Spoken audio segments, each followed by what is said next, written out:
बिस्मिल्लाहिर्रहमानिर्रहीम, अस्सलाम वालेकुम। मैं हूं सलमान हैदर। दुआ है परवरदिगार से कि उसने आपको और आपके अहले खाना को अपनी हिफ्ज़ो मान में रखा हुआ है। इब्तिदा में बता दूं कि पाकिस्तान की दाखिली पॉलिटिक्स पर मैंने बात करनी है क्योंकि बहुत ही अहम पेशरफ्त होगी। अडयाला से लेके जनाब इस नेहरू वाले मामले के ऊपर जो इजलास 2 मई को होना था, वो इजलास इतना ज़बरदस्त रात को लाठीचार्ज हुआ है और जो अवाम के साथ हुआ, फिर जो अवाम ने फोर्सेस के गाड़ियों के साथ जो किया, वो तो अपनी जगह पर है ही है। खबरें कुछ और भी पाकिस्तान की सियासत के हवाले से अहम है जो आपको अपडेट जारी बात हमेशा हमने किया, वो इन्फॉर्मेशन देना भी जरूरी है और उसकी एंगल्स भी आपके साथ शेयर करना जरूरी है। हम उस पर बात करें, लेकिन पाक भारत कशीदगी, जी हाँ, वो एक नेक्स्ट लेवल पर चली गई क्योंकि इंटरनेशनल जो पावर्स हैं, ताकतें, वो इन्वॉल्व हो गई। और मजे की बात बताऊं, हर लिहाज से पाकिस्तान का पलड़ा भारी है। मैं कोई जज्बाती होकर नहीं बोल रहा, I am not general Bakshi और गौरव आर्य की तरह मुंह से फुहारे डालू, नहीं। हम बहुत मुतमईन है, बहुत मुतमईन है। सिर्फ आप भी चीजों को जरा क्रॉस चेक करें। पानी बंद ना हो सकता, ना ये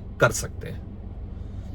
जी हाँ, आज से शुरू भी करेंगे तो 20-30 साल बाद जाके होगी। तो ये सारी चीजें जरा ध्यान में रखिए। बेसिकली ये फॉल्स फ्लैग ऑपरेशन की मेंटेलिटी कुछ और है। वो जो ताकतें हमारे साथ खड़ी हुई थी, उसकी कंफर्म रिपोर्ट्स भी आ गई।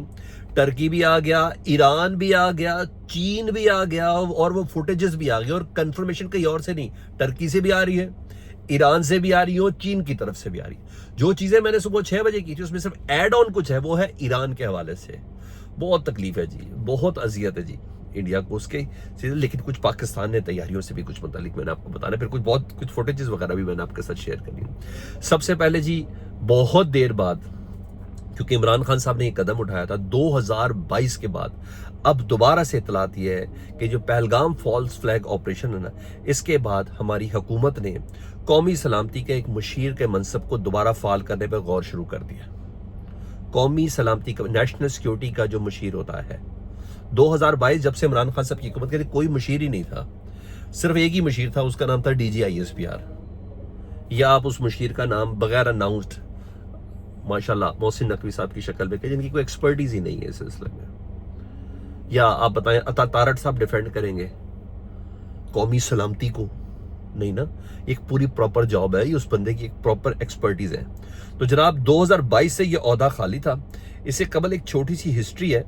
और वजीर आज़म के मामिर और ये मशीर होते थे जी। हाँ, जनरल टिक्का खान को जुल्फकार अली भुट्टो के दौर में थे जी। और मेजर जनरल राव फरमान अली थे मोहम्मद खान जुनेजो साहब के दौर में। तारिक अजीज जनरल साहब थे शौकत अजीज साहब के दौर में। यूसुफ रजा गिलानी के दौर में मेजर जनरल मोहम्मद अली दुरानी थे। और सरताज अजीज साहब थे नवाज शरीफ साहब के दौर में। लेफ्टिनेंट जनरल नासिर खान जज्जुआ नवाज शरीफ और इमरान खान के अदवार में थे। और इमरान खान के अदवार में मुईद यूसुफ को 24 दिसंबर 2019 में कौमी सलामती का मशीर बनाया था। मुईद यूसुफ याद है, बारीक पतले दुबले से नौजवान थे, इनको बाहर से बुलाया गया था, वो थे कौमी सलामती के मशीर। तो ये जिस तरह उनका अजीत दोवल है ना, कौमी सलामती का मशीर है ना सर। वो एक आवाज है, एक शे है, चेस के उसका वो रॉ को ऐड कर रहा है, ऑपरेट कर रहा है, मगर एक सिविल चेहरा है ना। तो अब पाकिस्तान ने ये फैसला किया। एक तो मैं आपको ये बता दूं, दूसरा वो जो खबरें थी ना चीन के हवाले से, और जो खबरें थी बाकायदा तौर पर पाकिस्तान और भारत के दरमियान बढ़ती हुई इस कशीदगी के दौरान, वो जो चीन के जदीद PL-15 है ना सर, उसको इंडिया ने भी कंफर्म कर दिया। और इंतहाई तवील फासले तक मार करने वाले, फजा से फजा में मार करने वाले एक्सप्रेस डिलीवरी हो गई। एक्सप्रेस डिलीवरी का फौरी डिलीवरी हो चुकी है पाकिस्तान को।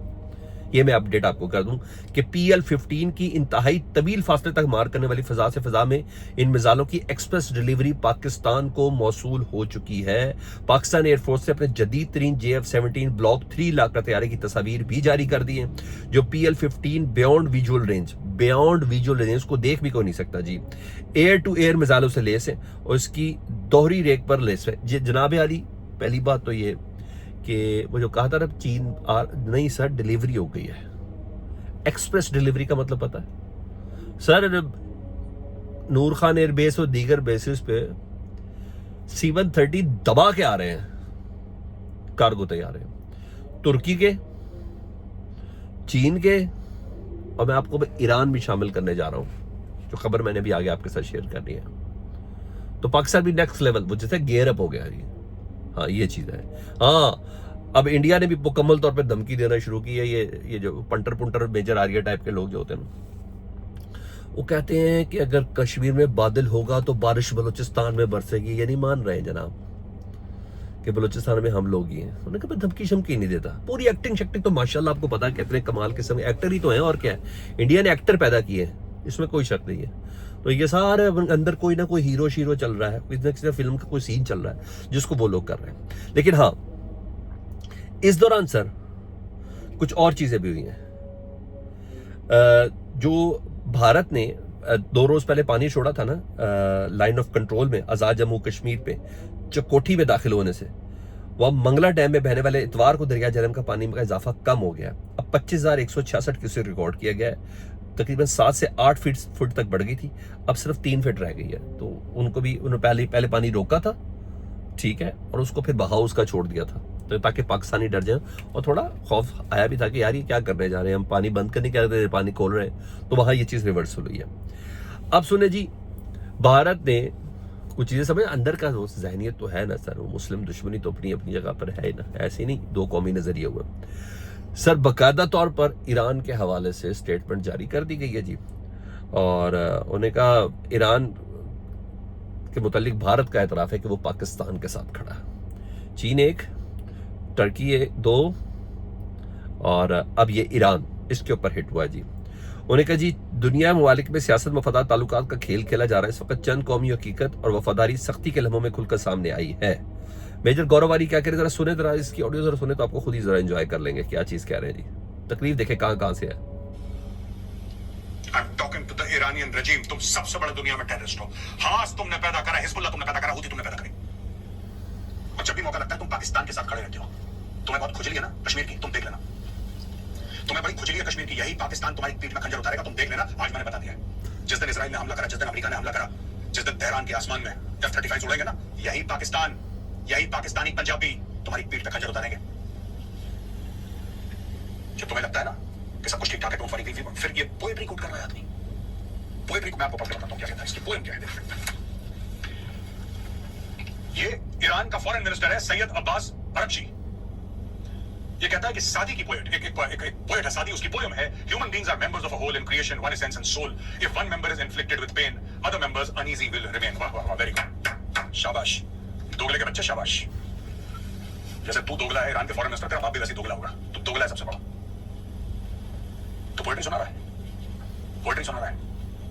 हमास का नाजायज बाप, हिजबुल्लाह का नाजायज बाप भारत को कविताएं सुना रहा है। आज की तारीख में जो लोग पाकिस्तान की तरफ से बोलते हैं कि कश्मीर में जो जिहाद हो रहा है बिल्कुल ठीक है, वो भारत को नसीहत दे रहे हैं। तो कौड़ी की औकात है तुम्हारी। वक्त आने दो बेटा, तुम्हें भी टाइट करेंगे। सबकी बैटिंग आती है, जिंदगी है ना, जिंदगी क्रिकेट का मैच होता है, सबकी बैटिंग आती है। तुमने बहुत बैटिंग कर ली, जिस दिन हमारी आएगी ना, मैं बता रहा हूं, जो तुम सोच रहे हो तुम्हारी टीम से खेल रहा है पाकिस्तान, क्योंकि 80 भी मुसलमान थे, 80 भी मुसलमान, यही पाकिस्तान, ये मीर जाफरों का मुल्क है, वहां पे 25 करोड़ मीर जाफर है। इस सबसे पहले तुम्हारी पीठ पे खंजर उतारेंगे। सर आप चेक करें, 2 बातें इस पे गौर करें। एक तो उन्होंने हमास की मदद करने वाला ईरान को, भाई हमास को 100% सपोर्ट करता है पाकिस्तान। उन्हें हिजबुल्लाह को बोला, हम हिजबुल्लाह को 200% सपोर्ट करते हैं जी, ठीक है। पाकिस्तान की जान है हमास, पाकिस्तान की जान है हिजबुल्लाह। पहली बात तो ये जरा ज़हन में रखें। दूसरा, इन साहब ने एक जुमला इस्तेमाल किया, वो जुमला है पंजाबी फौज। ये वही लफ्ज है पंजाब गार्ड जो BLA और मजीद ब्रिगेड बलूचिस्तान में करते हैं जब उन्होंने मजदूरों को चुन के मारना हो। इसके पूरे व्लॉग में तो यहां तक है कि अगलों ने ट्राउजर तक उतारे हैं पहलगाम में, यानी खुद ही अपनी शर्म कहते हैं कि भाई जरा पतलून नीचे करो। इसके व्लॉग मैंने पूरा सुना है, कलबा वगैरह से तो पतलून भी उतरवा दी। यार क्या करते हो यार, कोई 2 टके की इज्जत है। कहते बीवियों के सामने ट्राउजर नीचे कर दिए, भाई पता चले तो मुसलमान हो या हिंदू, यानी ये खतरे वाला प्रोसेस आपका हुआ या नहीं हुआ।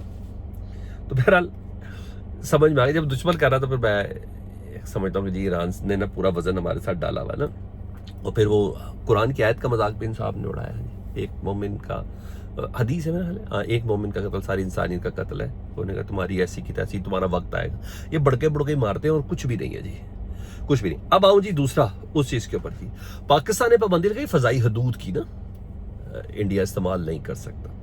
उसके सिलसिले में इंडिया की जो खबर रसां इदारे हैं जी, वो कहते हैं भारत की अपनी फ़ज़ाई हदूद बंद करने का भारत की सबसे बड़ी फ़ज़ाई कंपनी इंडिगो को जुम्मे को भारी नुकसान उठाना पड़ा है। कंपनी के में तकरीबन 4% की कमी हुई है। उसकी मार्केट कैप में 8,000 करोड़ रुपए से ज्यादा की कमी, 8,000 करोड़ रुपए से ज्यादा की कमी हुई है। ओ भाईजान, अभी तो पार्टी शुरू हुई है, अभी आप देखें कहां से आते हैं। अभी तो सिर्फ फ़ज़ाई हदूद रोकी है 8,000 करोड़ यार। और इंडिया के, इसको आप पाकिस्तान का 3 तो आप 24,000 करोड़, उफ, इतना नुकसान हुआ है भारत की कंपनी इंडिगो को, फिजाई कंपनी को। अच्छा जी, अब वो जो खबर थी ना तुर्की के जो C-130 आए हैं, मैंने आपको सुबह बताया 6 बजे C-1, वो सर 7 के 8 हैं। इंडियन मीडिया उसको कंफर्म कर रहा है और अब तुर्की ने भी उसको कंफर्म कर दिया जी। तुर्किश हायर अथॉरिटी ने B2 से ज्यादा एडवांस वर्जन औकंजी ड्रोन भेजे। मैंने आपको कहा था मेरा ख्याल है ड्रोन आए होंगे, क्योंकि असला उसला हमारे पास सब कुछ है, मिसाइल शिजाइल भी सब कुछ है, जहाज भी कमाल है। सिर्फ तुर्की 2 जगह पे हमारी मदद करता है, या एक ड्रोन टेक्नोलॉजी पे मदद करता है या कर सकता है, या दूसरा वो फ्रिगेट है यानी बहरी बेड़े जो है, जो तुर्की इसमें है।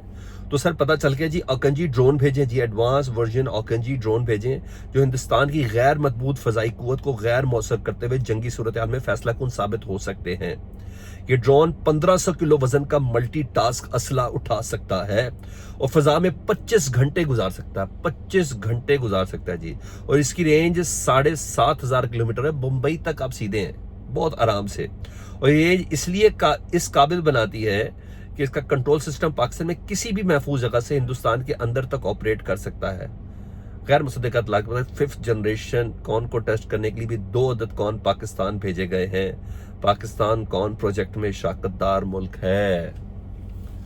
आओ यार तुम सिर्फ धमकियां देना, ये फट्टू हो, बस यही करना, प्रैक्टिकल ये चीज। तभी मैंने कह रहा हूँ ना, वो चीज़ नहीं है हमारे लहजों में, क्योंकि हमने चीज़ें टारगेट की हुई है, बहुत अच्छे से फिक्स की हुई है। और जो वीडियो चल रही है चीनी वो तोप खाने की SH-15 मिलीमीटर बाउजर्स को जी चीनी साख्ता, वो भारत की सरहद की तरफ मुंतकिल हो रहे हैं। ये तमाम वीडियोस तो हैं, मैंने कहा थोड़ा सा एहतियात के साथ चलूँ तो है। फिर आज कार इब्राहिम एक तुर्की का जो सहाफ़ी है जी, तजियाकार है, उन्होंने कहा जब भारत और पाकिस्तान जंग के दहाने पर हैं तो पाकिस्तान ज़राए के मुताबिक तुर्क फजाइया की 6 C-130 हरकुलिस तैयारे इस्लामाबाद पहुंच गए हैं। तुर्की ने मुकम्मल फौजी ताकत के साथ पाकिस्तान का साथ देने का फैसला किया है। तुर्की सिर्फ पाकिस्तान नहीं बल्कि बांग्लादेश और मालदीव के रास्ते भी भारत के खिलाफ पोजीशन ले सकता है। 100%। अब मुझे समझ आई कि ये दौरे क्यों हो रहे थे तुर्की के, या उसके पीछे ये चीजें। मैंने तो ये चीजें आपके साथ शेयर कर दी। अब आओ जरा कुछ पाकिस्तान की दाखिली खबरों के ऊपर जी।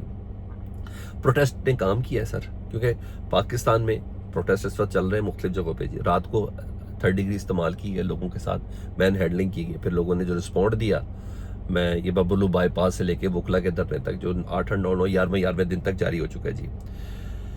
खत्म शुद्ध हो गया जी नहर वाला मामला, जो 2 तारीख को, अब सर इसका मतलब है अवाम का प्रेशर मैटर करता है। जो 2 तारीख को CCI का मुश्तरका मफादात कौंसिल का जो इजलास तलब किया गया था, उसको आज ही तलब कर लिया गया, क्योंकि वफाक पे एतबार करने के लिए अवाम तैयार नहीं है। ठीक है, और ICC का इजलास तलब किया गया और सिंध की तमाम पार्टीज कह रही जब तक लिख के नहीं देंगे तो आज नोटिफिकेशन जारी हो जाना है नहरों के हवाले से सिंध की, आज मुकम्मल तौर पर तसल्ली होनी है। ये तो इधर हो गया। दूसरा आपको पता है पाकिस्तान में बहुत बड़ा चैलेंज सिर्फ और सिर्फ इमरान खान साहब हैं। तो आज इमरान खान साहब का ना कल जो इमरान खान साहब की मुलाकात उसकी लिस्ट जारी हो गई है। अब जरा देखते हैं सिस्टम कितना सीरियस है मौजूदा हालात में इमरान खान साहब से। ये कल की तारीख में कंफर्म पता देना, फिर हम किसी और तरीके से आपसे बात कर रहे होंगे। कल ना जी लिस्ट जो जारी की गई है इमरान खान साहब मुलाकात के, सलमान सफदर साहब, बैरिस्टर गौहर साहब, नईम हैदर पंचोता, अबूजर सलमान न्याजी, नियाजुल्लाह न्याजी और जहीर अब्बास शामिल हैं। इन तमाम अफराद की लिस्ट जारी की गई है। देखें जेल इंतजामिया को भिजवा भी दी गई है। अब देखें क्या मुलाकात होती है। हाँ, उमर अयूब साहब ने आज जरूर कहा कि इस वक्त मुल्क को लीडरशिप की जरूरत है, लेकिन कठपुतली हुकूमत की टांगे कांप रही हैं। वो ये कहते हैं और सर बात करनी पड़नी है आपको, उसके बाद मजा ही नहीं आना। हॉलो है, कुछ हॉलो है, कुछ कम है। System needs Imran Khan. मजा आया ना, फिर और जरा हम भी थोड़े शौखे हो जाए कि देखें जी सब एक साथ है, हम भी थोड़े शौखे हो जाए यार, हमारे लिए कर दे थोड़ी देर के लिए। बहरहाल ये जरूरी है, और थोड़ी देर क्या होता है, करना पड़ना है, ये ऐसा है। हाँ, उधर वज़ीर इलेक्शन कमीशन ने ना पीपल्स पार्टी के जो इंट्रा पार्टी इंतखाबात कराए थे, जिसमें आसिफ अली जरदारी साहब अंदर मौजूद थे कोविड में, बिलावल साहब दुबई के अंदर मौजूद थे, उस दौरान जो इंतखाबात हुए उसका सर्टिफिकेट जारी कर दिया जी कि बिल्कुल सही हुए। वो जारी बात है, ऐसा ही था, करना भी ऐसा 2025 के इंतखाबात जब पीटीआई ने कराए थे तो कहते भाई लोग इमरान खान साहब क्यों नहीं आए, बाकी की आदत नहीं क्यों नहीं थी, तो वो माने नहीं गए, मगर इधर मंजूरी कहीं और से, तो इलेक्शन कमीशन ने झट से उसका नोटिफिकेशन जारी कर दिया जी। इधर FIA ने इमरान खान साहब बुशरा बीवी साहबा के खिलाफ जो तोशाखाना केस की समाअत थी ना FIA अदालत की, स्पेशल अदालत थी, 14 मई तक मुलतवी कर दी। सर कहते जज भी कितना फिर कैसे मानू कि पाकिस्तान की अदलिया आज़ाद है? जज ने कहा कोई समाअत नहीं, 14 तारीख तक आगे चले जाए, क्योंकि ये होती ही समाअत अडयाला जेल के अंदर है। तो सिस्टम कहीं ना बड़े अच्छे से पैरा दे रहा है। मैं कह रहा हूँ भाई पैरा वहां दे जहां देने का हक है, और यहाँ कानून इंसाफ चलने दें। क्या ख्याल है? आप फीडबैक में आगा करें, अपना बहुत ख्याल रखें। अल्लाहुम्मा सल्ली अला मुहम्मद व आले मुहम्मद।